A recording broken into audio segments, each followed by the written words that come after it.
Good afternoon दोस्तों। तो जैसे कि आप सब जानते हैं कि इससे पहले अव्ययी भाव समास से जुड़े 100 महत्वपूर्ण शब्दों की हमने चर्चा की थी जो ज़्यादातर प्रतियोगी परीक्षाओं में पूछे गए हैं और पूछे जा सकते हैं। आज हम और 100 महत्वपूर्ण अव्ययी भाव समास से जुड़े शब्दों की चर्चा करेंगे। इसके अलावा हिंदी ग्रामर के अन्य महत्वपूर्ण टॉपिक्स जैसे पर्यायवाची शब्द, अनेकार्थक शब्द, विलोम शब्द, मुहावरे और लोकोक्तियों की भी चर्चा हमने की है। तो अगर आपने अभी तक मेरे पहले के क्लासेस नहीं देखे हैं तो आप जाके देख सकते हैं। तो चलिए शुरू करते हैं। तो सबसे पहला शब्द आता है बेरहम। ये कई बार पूछा गया है तो आप इसको नोट कर सकते हैं। तो बेरहम का तात्पर्य है बिना रहम के। इसके बाद आता है बेरोक टोक। तो बेरोक टोक का तात्पर्य है रोक टोक के बिना। इसके बाद आता है बेलगाम। ये भी कई बार पूछा गया है। तो बेलगाम इसका तात्पर्य है लगाम के बिना। इसके बाद आता है बेवजह। तो बेवजह का तात्पर्य है बिना वजह के। इसके बाद आता है बेशऊर। तो बेशऊर का तात्पर्य है बिना शऊर का। इसके बाद आता है बेशक। तो बेशक का तात्पर्य है बिना शक के। इसके बाद आता है बेशर्म। तो बेशर्म का तात्पर्य है बिना शर्म के। ये भी कई बार पूछा गया है कि बेशर्म किस समास के अंतर्गत आता है। तो इसका सही उत्तर होगा आपका अव्ययी भाव समास। इसके बाद आता है भरपूर। तो भरपूर का तात्पर्य है पूरा भर के। इसके बाद आता है भरपेट। तो भरपेट का तात्पर्य है पेट भर कर। इसके बाद आता है भरसक। तो भरसक का तात्पर्य है पूरी शक्ति से। इसके बाद आता है मंद मंद। तो मंद मंद का तात्पर्य है बहुत ही मंद। इसके बाद आता है मनमाना। तो मनमाना का तात्पर्य है मन के अनुसार। इसके बाद आता है यथाक्रम। तो यथाक्रम का तात्पर्य है यथाक्रम के अनुसार। ये भी कई बार पूछा गया है कि यथाक्रम किस समास के अंतर्गत आता है। तो इसका सही उत्तर होगा आपका अव्ययी भाव समास। तो आप इसको नोट कर सकते हैं, ये परीक्षा में आ सकता है। इसके बाद आता है यथा नियम। तो यथा नियम का तात्पर्य है नियम के अनुसार। इसके बाद आता है यथा समय। तो यथा समय का तात्पर्य है समय के अनुसार। इसके बाद आता है यथा नाम। तो यथा नाम का तात्पर्य है नाम के अनुसार। इसके बाद आता है यथा नियम। तो यथा नियम का तात्पर्य है नियम के अनुसार। इसके बाद आता है यथा बल। ये भी कई बार पूछा गया है तो आप इसको नोट कर सकते हैं कि यथा बल किस समास के अंतर्गत शब्द माना जाता है। तो इसका सही उत्तर होगा आपका अव्ययी भाव समास। तो इसका तात्पर्य है बल के अनुसार। इसके बाद आता है यथामति। तो यथामति का तात्पर्य है मति के अनुसार। इसके बाद आता है यथा योग्य। तो यथा योग्य का तात्पर्य है जितना योग्य हो। इसके बाद आता है यथा रुचि। तो यथा रुचि का तात्पर्य है रुचि के अनुसार। इसके बाद आता है यथारूप। ये भी कई बार पूछा गया है तो आप इसको नोट कर सकते हैं। तो यथारूप का तात्पर्य है तो यथारूप का तात्पर्य है रूप के अनुसार। इसके बाद आता है यथार्थ। तो यथार्थ का तात्पर्य है अर्थ के अनुसार। ये भी कई बार पूछा गया है तो आप इसको नोट कर सकते हैं। इसके बाद आता है यथावत। तो यथावत का तात्पर्य है जैसा था वैसा ही। इसके बाद आता है यथावसर। ये भी कई बार पूछा गया है कि यथावसर किस समास के अंतर्गत आता है। तो इसका सही उत्तर होगा आपका अव्ययी भाव समास। तो इसका तात्पर्य है अवसर के अनुसार। इसके बाद आता है यथाविधि। तो यथाविधि का तात्पर्य है विधि के अनुसार। तो यथाविधि का तात्पर्य है विधि के अनुसार। ये भी कई बार पूछा गया है तो आप इसको नोट कर सकते हैं। इसके बाद आता है यथाशक्ति। तो यथाशक्ति का तात्पर्य है शक्ति के अनुसार। इसके बाद आता है यथाशीघ्र। तो यथाशीघ्र का तात्पर्य है जितना शीघ्र हो। इसके बाद आता है यथासंभव।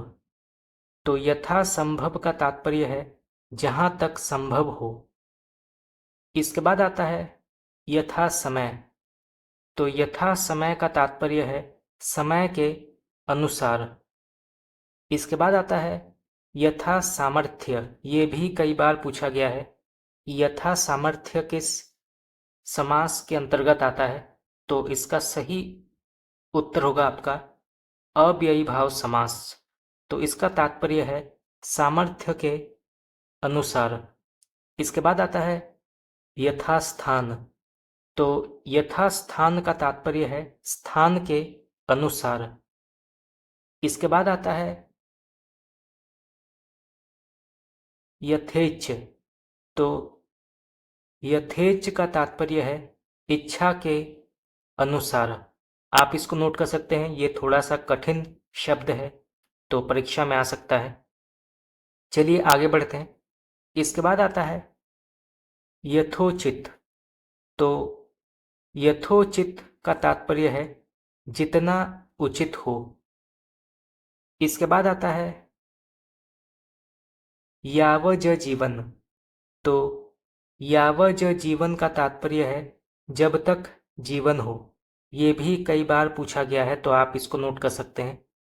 इसके बाद आता है रात भर। तो रात भर का तात्पर्य है पूरी रात। रातों रात।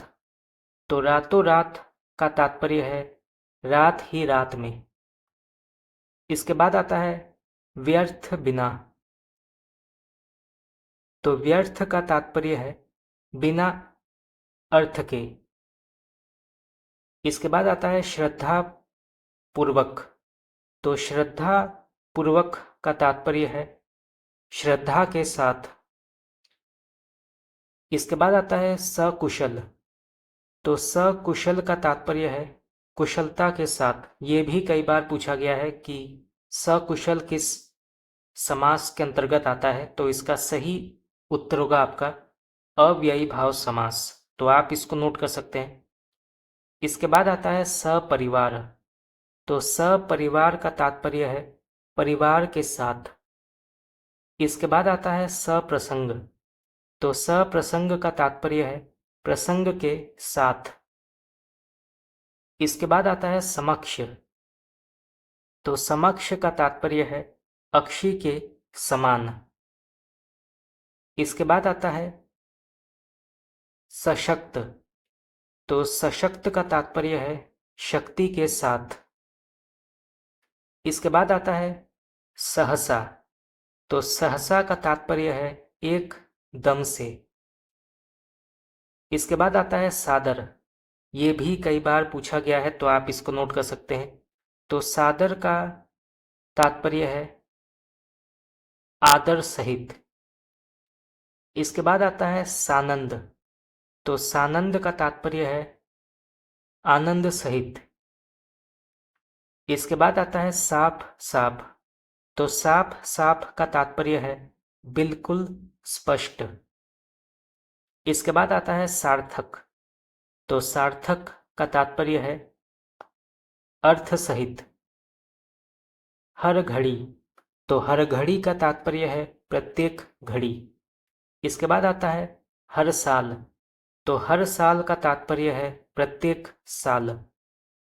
इसके बाद आता है हाथों हाथ, तो हाथों हाथ का तात्पर्य है एक हाथ से दूसरे हाथ। इसके बाद आता है यशोदा, तो यशोदा का तात्पर्य है यश को देने वाली। इसके बाद आता है इंद्रियातीत, तो इंद्रियातीत का तात्पर्य है जहां तक इंद्रियें की पहुंच नहीं है। तो आप इसको नोट कर सकते हैं, ये परीक्षा में आ सकता है। ये भी थोड़ा सा कठिन शब्द है, तो परीक्षा में आने की संभावना अधिक है। चलिए आगे बढ़ते हैं। इसके बाद आता है वचनातीत, तो वचनातीत का तात्पर्य है जो कहा नहीं जा सकता। इसके बाद आता है संकटापन्न, तो संकटापन्न का तात्पर्य है संकट को आपन्न या संकट को प्राप्त। इसके बाद आता है कालिदास कृत, तो कालिदास कृत का तात्पर्य है कालिदास द्वारा कृत। इसके बाद आता है मनमाना, तो मनमाना का तात्पर्य है मन से माना। इसके बाद आता है गुणयुक्त, तो गुणयुक्त का तात्पर्य है गुण से युक्त। पॉकेट मार, तो पॉकेट मार का तात्पर्य है पॉकेट को मारने वाला। इसके बाद आता है गिरहकट, तो गिरहकट का तात्पर्य है गिरह को काटने वाला। इसके बाद आता है दुखापन्न, तो दुखापन्न का तात्पर्य है दुख को आपन्न। इसके बाद आता है गठकटा, तो गठकटा का तात्पर्य है गांठ को काटने वाला। इसके बाद आता है मनोहर, तो मनोहर का तात्पर्य है मन को हरने वाला। ये हम पहले पढ़ चुके हैं और ये प्रश्न बार बार परीक्षा में आते हैं, तो जितना इसको प्रैक्टिस करेंगे उतना परीक्षा के लिए अच्छा है। तो मनोहर भी कई बार पूछा गया है, तो आप इसको नोट कर सकते हैं। तो मनोहर का तात्पर्य है मन को हरने वाला। इसके बाद आता है त्रिगुणातीत, तो त्रिगुणातीत का तात्पर्य है जो तीनों से परे हो। इसके बाद आता है अनल दग्ध, तो अनल दग्ध का तात्पर्य है अनल से दग्ध। इसके बाद आता है क्षुधातुर, तो क्षुधातुर का तात्पर्य है क्षुधा से आतुर। इसके बाद आता है रक्तारक्त, तो रक्तारक्त का तात्पर्य है रक्त से आरक्त। तो रक्तारक्त का तात्पर्य है रक्त से आरक्त। आप इसको नोट कर सकते हैं, ये परीक्षा में आ सकता है। इसके बाद आता है प्रकृति प्रदंत, तो प्रकृति प्रदंत का तात्पर्य है प्रकृति द्वारा प्रदंत। इसके बाद आता है अंधकार युक्त, तो अंधकार युक्त का तात्पर्य है अंधकार से युक्त। इसके बाद आता है वागदंत, तो वागदंत का तात्पर्य है वाग से दंत। इसके बाद आता है कामचोर, तो कामचोर का तात्पर्य है काम से चोर। इसके बाद आता है देहचोर, तो देहचोर का तात्पर्य है देह से चोर। इसके बाद आता है प्रेम सिक्त, तो प्रेम सिक्त का तात्पर्य है प्रेम से सिक्त। इसके बाद आता है मुंह चोर, तो मुंह चोर का तात्पर्य है मुंह से चोर। इसके बाद पूछा गया है मेघाच्छन्न, तो मेघाच्छन्न का तात्पर्य है मेघ से आच्छन्न। तो मेघाच्छन्न का तात्पर्य है मेघ से आच्छन्न। ये भी कई बार पूछा गया है कि मेघाच्छन्न किस समास के अंतर्गत आता है, तो इसका सही उत्तर होगा आपका अव्ययी भाव। तो आप इसको नोट कर सकते हैं, ये परीक्षा में आ सकता है। इसके बाद आता है शोकार्त।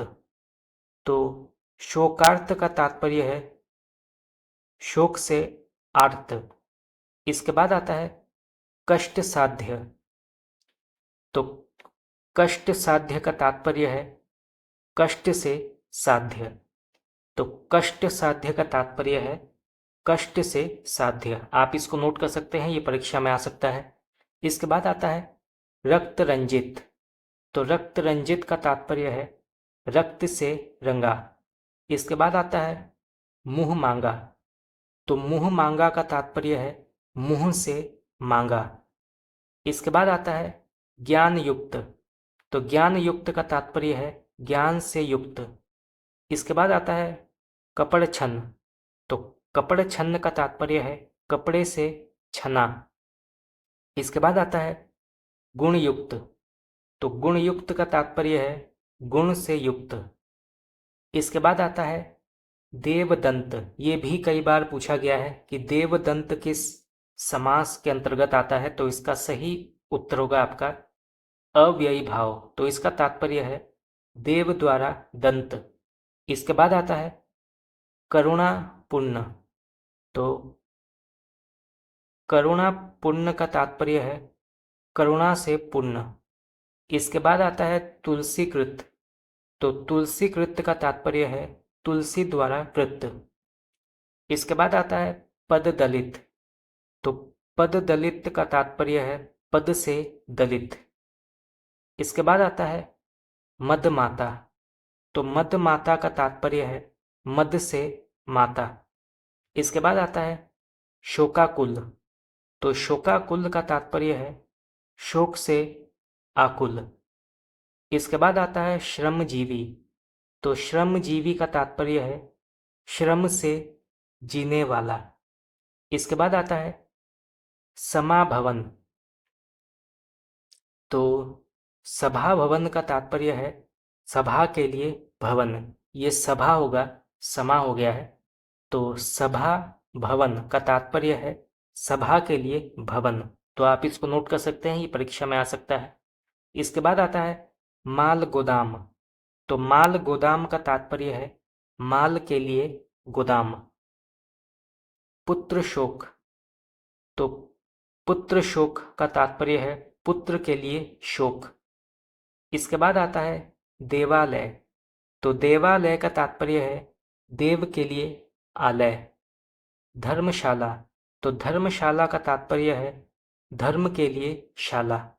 विद्यालय, विद्या के लिए आलय। इसके बाद आता है युद्ध भूमि। ये भी कई बार पूछा गया है। तो युद्ध भूमि का तात्पर्य है युद्ध के लिए भूमि।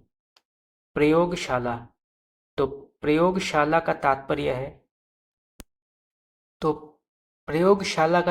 है प्रयोग के लिए शाला। इसके बाद आता है सचिवालय। तो सचिवालय का तात्पर्य है सचिवों के लिए आलय।